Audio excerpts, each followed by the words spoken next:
A new house. I'm continuing that story from last time.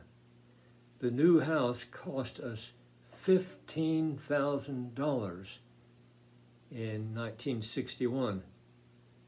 That was a lot of money. It was built in the 1920s. There were 2 stories and a full basement.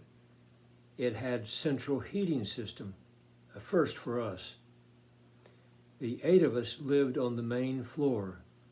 Mom and Dad had the front bedroom. Susan had the back bedroom. Alan, Bill, David, and Jim, that's me, slept in the living room on fold-out beds. I was a floater. I slept in the living room, the dining room, and even the kitchen.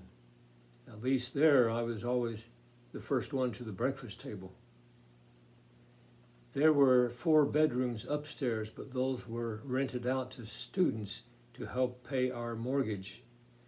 As soon as we were able, we gave one of the upstairs rooms to the oldest brother, Alan, who was entering Indiana University as a freshman and needed a more private place for his studies.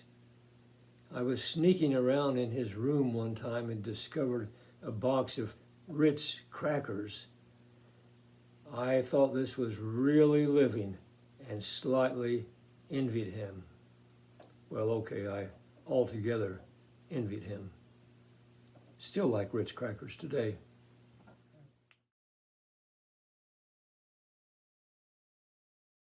And then a new sister.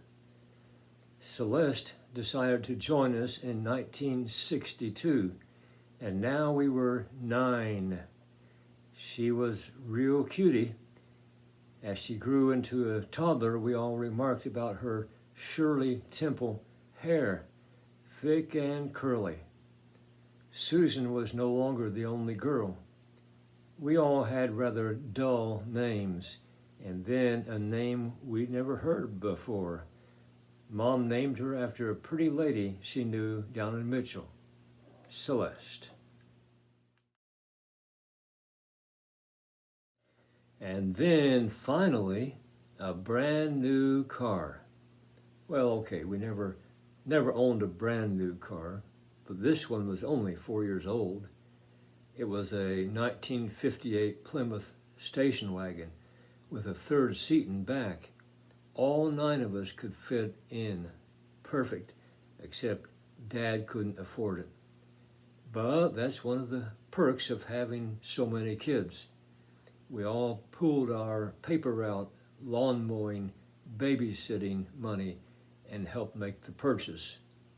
Dad had it all worked out so that during the week, he laid the seats down flat for all his carpentry tools, and Wednesday afternoon and Saturday nights, he unloaded the tools and set the seats upright to take his family to church.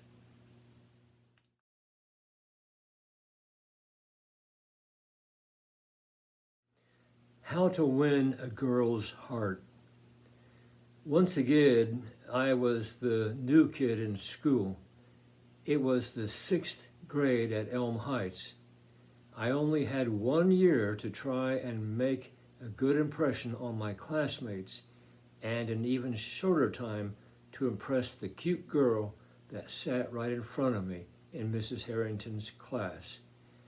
She seemed to not know that I even existed, so I felt that I simply had to get her attention.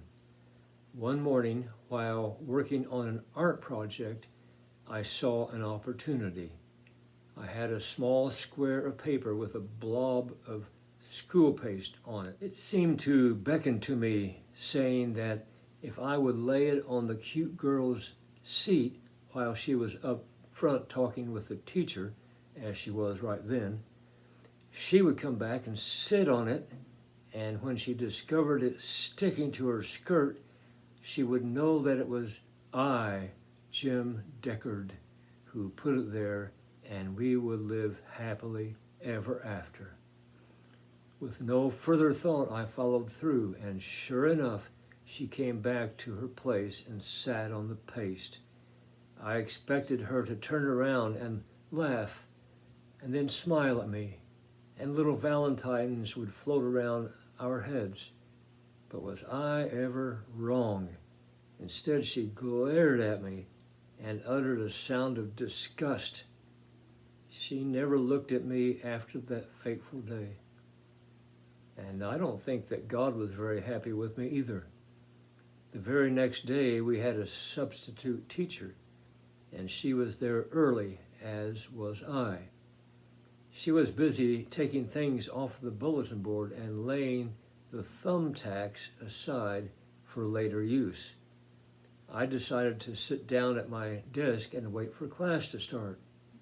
In about a half a second, I came back up with a prickly pain in my sitting muscles. I grabbed at the seat of my pants and started pulling little round things out of my flesh. Thumbtacks. I counted about 10 of them. My wild gyrations got the teacher's attention, and she came over to me and said, "Oh, sorry." This is me fading out now. I hope you'll join me again next time for yet more adventures. God bless you.